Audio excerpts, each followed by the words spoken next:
Whatever brought the war home, that did. Blew his ass off. Spent some time in a military hospital. Yeah. He hit a bouncing Betty. Holy sh! He put in. Rockets coming up. I mean, you're fucked. You had a guardian angel. Didn't explode.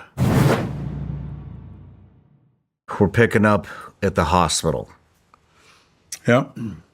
Well, I'm back at the hospital, and think about a military hospital. In wartime, you see a lot of fucked up dudes, boy.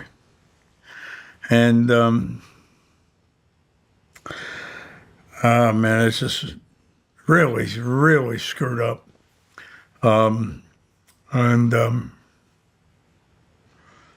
Seen this young kid was a Marine recon, and he was out on some long distance alert, they called it, or something like that, long distance Reconnaissance.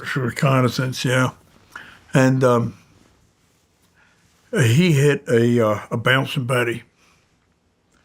You know, it's the only time I've heard of one or heard of anybody hitting one, but I heard about them all the time, but never actually anybody, falling victim. But that's what he fell victim to. And, bouncing Betty is it's a rocket on the inside of a pressure plate. You tread on it. As soon as you tread on it, as soon as the weight goes off, that rocket's coming up. And you're fucked. There's just all there is to it. And it blew his ass off. And he was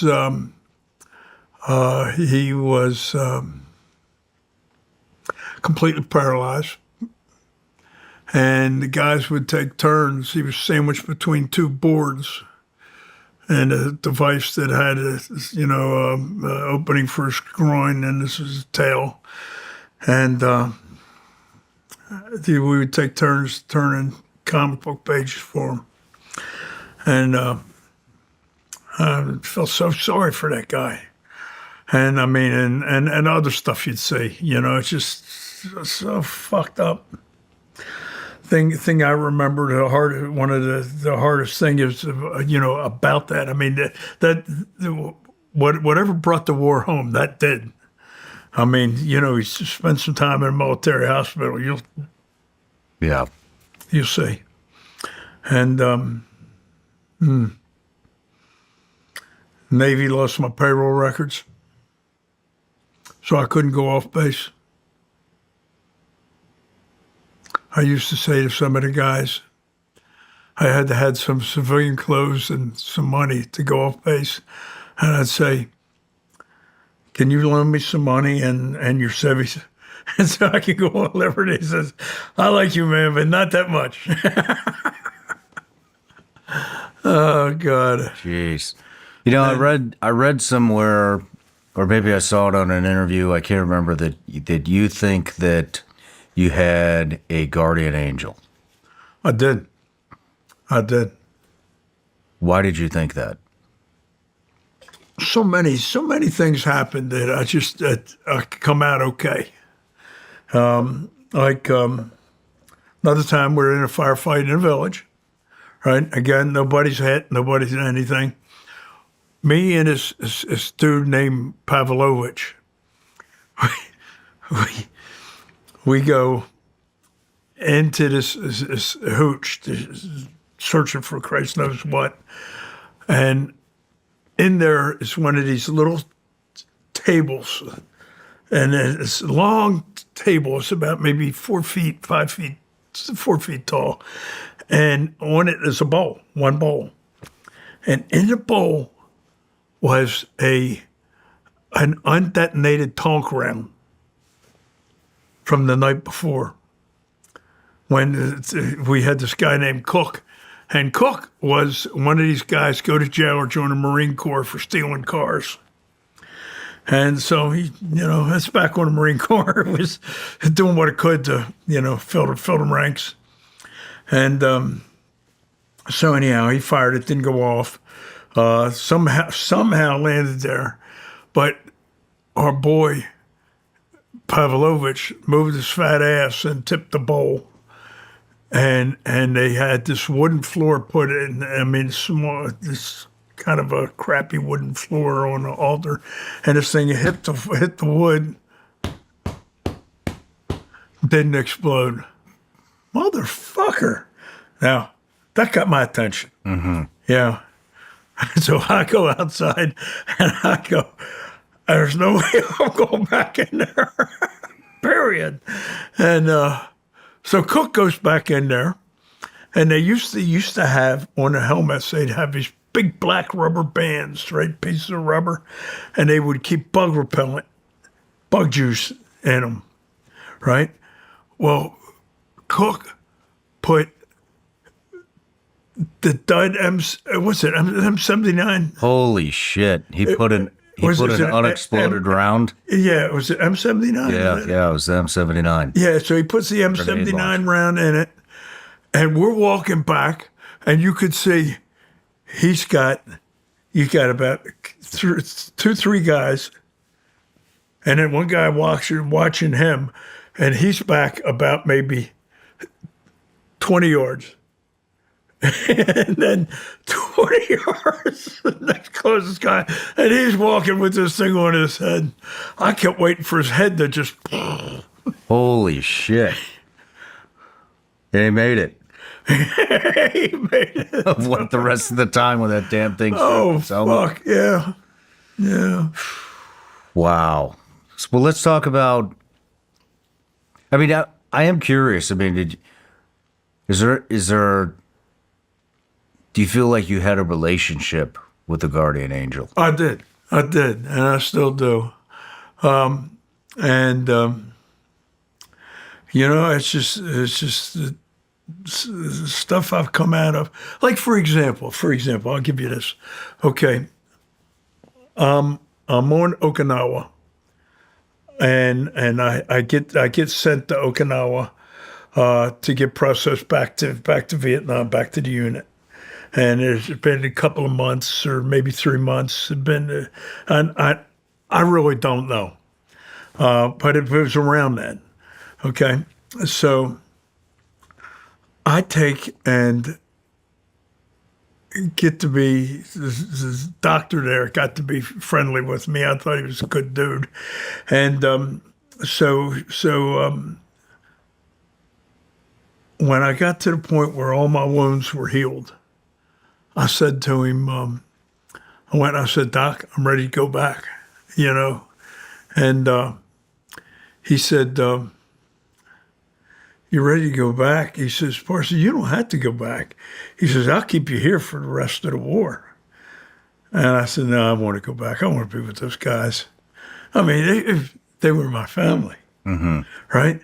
I loved them more than I ever loved a lot of my.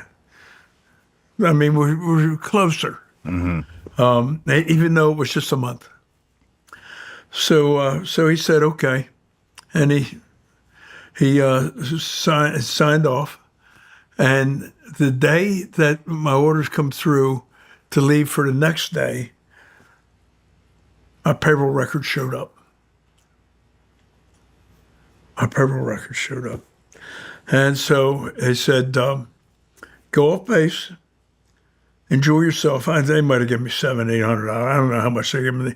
Might as well have been, 20,000. Okinawa beer was $1. It's just do anything you want. I mean, it's just a lot of money. So I take in. You might have figured out by now. I'm never much of a rule follower. Yeah, you figured that out. I'm figuring that out. Okay, all right. So I go off base. I'm supposed to be back at midnight. It's about 3 a.m, and I'm walking down the street. And it's raining like hell. It's almost coming down sideways. And there's a guy walking back up the other way, coming right towards me. It's Blackwell. It's that guy I saved during the first night. Are you serious? Dead serious. And he told me that was his third heart, and he didn't have to go back. So he was in G2, which is orders and all that sort of stuff, intelligence. And he said, I can get you. The guy that runs this little printing press and goes back and forth and delivers orders, I can get you that job. He says, because the company Gunny and I are tight. And he said, and, by then I think he was staff sergeant. And he says, I'll get it done. And he says, when do you go back?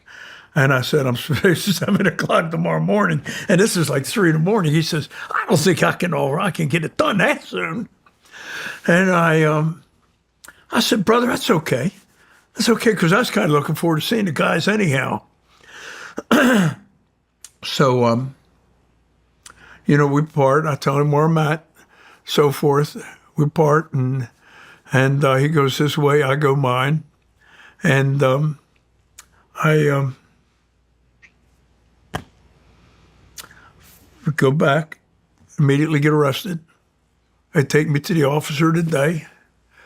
And the officer today goes, he's this young second lieutenant that's got the shit jobs, talking to buttheads like me. And he's going, why can't you be back? And I said, I'm going back. I was in Vietnam, and I was wondering, I got to go back tomorrow, and I lost track of time. And he goes, get him the fuck out of here. So they take me back, and I fall asleep. I slept for maybe an hour, and then I fall out with the hangover from BG's hell. And I had orders stationed me back in Blackwell, got it done. Wow. Yeah. That happened. To me, we're like the 5th grade. It's like repeatedly have happened like that. And I think my angel's there. Still to this day. Yeah, I think so. I think hopefully I'll meet him or her or it, and it'd be kind of nice one day. I know whenever I meet him, he's going to look more exhausted than I do. No matter where you're watching Sean Ryan Show from, if you get anything out of this, please like, comment, subscribe, and most importantly, share this everywhere you possibly can. And if you're feeling extra generous, please leave us a review on Apple and Spotify podcasts.